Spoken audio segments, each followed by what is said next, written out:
ಪರಾಸಕ್ತಿ ಇದು ಶಿವಕಾರ್ತಿಕೇಯನ್, ಜಯಂ ರವಿ, ಶ್ರೀಲೀಲಾ, ಅಥರ್ವ ಇನ್ನು ಮುಂತಾದವರು ಲೀಡಾಗಿ ಕಾಣಿಸ್ಕೊಂಡಿರುವಂತಹ ಸಿನಿಮಾ. ಸೂರರೈ ಪೋಟಿರುವಂತಹ ಕಲ್ಟ್ ಫಿಲ್ಮ್ ನ ನೀಡಿದ ಸುಧಾ ಕಂಗಾರ ಅವರು ಈ ಸಿನಿಮಾವನ್ನ ಡೈರೆಕ್ಟ್ ಮಾಡಿದ್ದಾರೆ. ತಮಿಳಿನಿಂದ ಜನನಾಯಕನ್, ಪರಾಸಕ್ತಿ ಎರಡು ಸಿನಿಮಾಗೆ ಪೈಪೋಟಿ ರೆಡಿಯಾಗಿದ್ವು. ಬಟ್ ಜನನಾಯಕನ್ ಸೆನ್ಸಾರ್ ಇಶ್ಯೂ ಇಂದ ತೆರೆ ಕಂಡಿಲ್ಲ.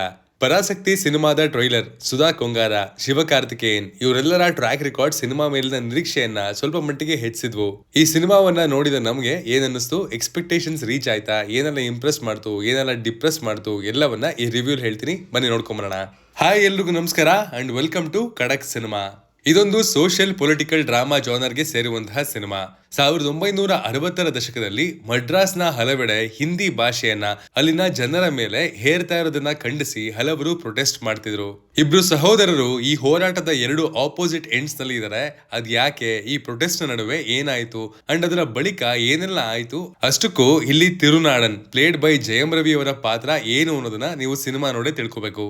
ಸಿನಿಮಾದ ಬಿಗ್ಗೆಸ್ಟ್ ಪಾಸಿಟಿವ್ ಪಾಯಿಂಟ್ ಅಂದ್ರೆ ಅದು ಇಲ್ಲಿನ ವಿಜುವಲ್ ಪ್ರೆಸೆಂಟೇಷನ್. 60ರ ದಶಕಕ್ಕೆ ನಮ್ಮನ್ನ ಎಳ್ಕೊಂಡು ಹೋಗುವಂತಹ ಕೆಲಸವನ್ನ ಇಲ್ಲಿನ ದೃಶ್ಯಗಳು ಮಾಡ್ತವೆ. ಕಾಸ್ಟ್ಯೂಮ್ಸ್ ಆಗಿರ್ಬೋದು, ಸೆಟ್ ಡಿಸೈನ್ ಆಗಿರ್ಬೋದು, ಇವೆಲ್ಲವೂ ಲಿಟ್ರಲಿ ಆ ಎರಾಗೇನೆ ನಮ್ಮನ್ನ ಹೇಳ್ಕೊಂಡು ಹೋಗುತ್ತೆ. ಇನ್ನು ಈ ಸೆನ್ಸಿಟಿವ್ ಕಥೆಯನ್ನ ಆಸ್ ಎ ಸ್ಟೋರಿ ಆಗಿ ಹೇಳ್ಬೇಕು ಅಂತ ಅನ್ಕೊಂಡಂತಹ ಇಲ್ಲಿನ ಡೈರೆಕ್ಟರ್ಗೆ ಒಂದಷ್ಟು ಕ್ರೆಡಿಟ್ಸ್ ಸಲ್ಲಲೇಬೇಕು. ಯಾಕಂದ್ರೆ ಇದು ಈಸಿಯಾದ ಸಬ್ಜೆಕ್ಟ್ ಅಲ್ಲ. ಆ ಘಟನೆಯ ಕುರಿತು ನಾನ್ ಸ್ವಲ್ಪ ಹುಡುಕಿ ನೋಡಿದಾಗ ನನಗೆ ಬೇರೆ ಬೇರೆ ಕಡೆ ಬೇರೆ ಬೇರೆ ಫ್ಯಾಕ್ಟರ್ಸ್ ಕಡೆ ಸಿಗ್ತಾ ಹೋಯ್ತು. ಸೊ ಇಷ್ಟೊಂದು ಟ್ವಿಸ್ಟೆಡ್ ಪ್ಲಾಟ್ ನ ಇಟ್ಕೊಂಡು ಅದು ವಿವಾದಕ್ಕೆ ಆಸ್ಪದ ಕೊಡುವಂತಹ ವಾತಾವರಣದಲ್ಲಿ ಇಟ್ಕೊಂಡು ಈ ಸಿನಿಮಾನ ತೆರೆ ಮೇಲೆ ತಂದಿರೋದಕ್ಕೆ ಒಂದು ಚಿಕ್ಕ ಅಪ್ರಿಸಿಯೇಷನ್ ಹೋಗ್ಲೇಬೇಕು. ಲೀಡ್ ಮ್ಯಾನ್ ಶಿವಕಾರ್ತಿಕೇಯನ್ ಅವರು ಸಿನಿಮಾದಿಂದ ಸಿನಿಮಾಗೆ ಆಸ್ ಎ ಪರ್ಫಾರ್ಮರ್ ಸಕ್ಕ ದೊಡ್ಡ ಗ್ರೋತ್ ಅನ್ನ ತೋರಿಸ್ತಾ ಇದ್ದಾರೆ. ಅಂಡ್ ಇಲ್ಲೂ ಕೂಡ ಪರ್ಫಾರ್ಮೆನ್ಸ್ ಅಲ್ಲಿ ಅವರು ಗೆದ್ದಿದ್ದಾರೆ ಅಂತಾನೆ ಹೇಳ್ತೀನಿ. ಜಯಂ ರವಿ ಅವರು ಕೂಡ ತಮ್ಮ ನೆಗೆಟಿವ್ ಶೇಡ್ ನಲ್ಲಿ ತುಂಬಾ ಬ್ಯಾಲೆನ್ಸ್ಡ್ ಆಗಿ ಪರ್ಫಾರ್ಮ್ ಮಾಡಿದ್ದಾರೆ. And same goes with Atharva ಅವರ ರೋಲ್ ಬಾಕಿ ಪಾತ್ರಗಳಿಗೆ ಹೋಲಿಸಿದಾಗ ಸ್ವಲ್ಪ ಜಾಸ್ತಿ ರಗಡ್, ಬೋಲ್ಡ್ ಆಗಿತ್ತು. ಅಂಡ್ ಅವರು ಅದನ್ನ ಹ್ಯಾಂಡಲ್ ಮಾಡಿರುವಂತಹ ರೀತಿ ಇಷ್ಟ ಆಗುತ್ತೆ. ಇನ್ನು ಜಿ.ವಿ. ಪ್ರಕಾಶ್ ಅವರ ಬ್ಯಾಕ್ ಗ್ರೌಂಡ್ ಸ್ಕೋರ್ ನನಗೆ ಪರ್ಸನಲಿ ಇಷ್ಟ ಆಯ್ತು. ಅಲ್ಲಲ್ಲಿ ಸೀಕ್ವೆನ್ಸ್ ಗೆ ತಕ್ಕಂತೆ ಸ್ಕೋರ್ಸ್ ನ ಪ್ಲೇಸ್ ಮಾಡಿದ್ದಾರೆ. ಅಂಡ್ ಅವು ಸೀನ್ಸ್ ನ ಒಟ್ಟಿಗೆ ಬ್ಲೆಂಡ್ ಆಗಿ ಹೋಗ್ತವೆ ಅಂತಾನು ಹೇಳ್ಬೋದು. ಇನ್ನು ರತ್ನಮಾಲಾ ಎಂಬ ಹಾಡು ರಿಲೀಸ್ ಆದಾಗಲೇ ಇಂಪ್ರೆಸ್ ಮಾಡಿತ್ತು. ಅದರ ವಿಡಿಯೋ ಸಾಂಗ್ ಕೂಡ ಸಿನಿಮಾದಲ್ಲಿ ಇಂಪ್ರೆಸ್ ಮಾಡುತ್ತೆ. ಅನ್ಫಾರ್ಚುನೇಟ್ಲಿ ಸಿನಿಮಾದಲ್ಲಿ ನಮ್ಗೆ ಏನೇನು ವರ್ಕ್ ಆಗಿಲ್ಲ ಅಂತ ನೋಡೋದಾದ್ರೆ, ಸಿನಿಮಾದ ಮೊದಲನೇ ಅರ್ಧದಲ್ಲೇ ಸಿನಿಮಾ ಸ್ಲೋ ಪೇಸ್ಡ್ ಅನ್ನುವಂತಹ ವೈಪ್ ಕೊಡುತ್ತೆ. ಸೀನ್ಸ್ ಗಳ ಪ್ರೋಗ್ರೆಷನ್ ತುಂಬಾ ನಿಧಾನವಾಗಿ ಸಾಗುತ್ತೆ. ಯಾವ ಒಂದು ಸೀನ್ ನಲ್ಲೂ ಒಂದು ಹೈ ಆಗ್ಲಿ, ಆ ಸ್ಟಾರ್ಸ್ ಗಳ ಎಂಟ್ರಿಗೆ ಚೇರ್ ಮಾಡಬೇಕು ಅಂತ ಕೂಡ ಅನ್ಸಲ್ಲ. ಅಂಡ್ ಕೆಲವೊಂದ್ ಕಡೆ ಕನೆಕ್ಟ್ ಕೂಡ ಆಗಲ್ಲ. ಇಂಟರ್ವೆಲ್ ಪಾಯಿಂಟ್ ಗೆ ಬರೋ ಅಷ್ಟರಲ್ಲೇ ಸಿನಿಮಾ ಎಷ್ಟೋ ಬಾರಿ ನಮ್ಮ ಪೇಷನ್ಸ್ ಅನ್ನ ಟೆಸ್ಟ್ ಮಾಡಿ ಹಾಕಿರುತ್ತೆ. ಅಂಡ್ ಸೆಕೆಂಡ್ ಹಾಫ್ ನಲ್ಲಿ ಸಿನಿಮಾ ಇನ್ನಷ್ಟು ಲ್ಯಾಗಿ ಆಗೋದಕ್ಕೆ ಶುರುವಾಗುತ್ತೆ. ನೋ ಡೌಟ್ ಇಲ್ಲಿ ಇವರು ಹೇಳಿರುವಂತಹ ಕೆಲವು ಪಾಯಿಂಟ್ಸ್, ಕಟ್ಕೊಟ್ಟಿರುವಂತಹ ಕೆಲವು ಮೂಮೆಂಟ್ಸ್ ಗಳು ಸಿನಿಮಾದಲ್ಲಿ ವರ್ಕ್ ಆಗುತ್ತೆ. ಬಟ್ ಅದರ ನಡುವೆ ಬರುವಂತಹ ಎಲ್ಲವೂ ಸ್ಟೋರಿಯ ಪಾರ್ಟ್ ಅನ್ಸೋದರ ಬದಲಾಗಿ ಫಿಲ್ಲರ್ಸ್ ಅನ್ಸೋದಕ್ಕೆ ಶುರುವಾಗುತ್ತೆ.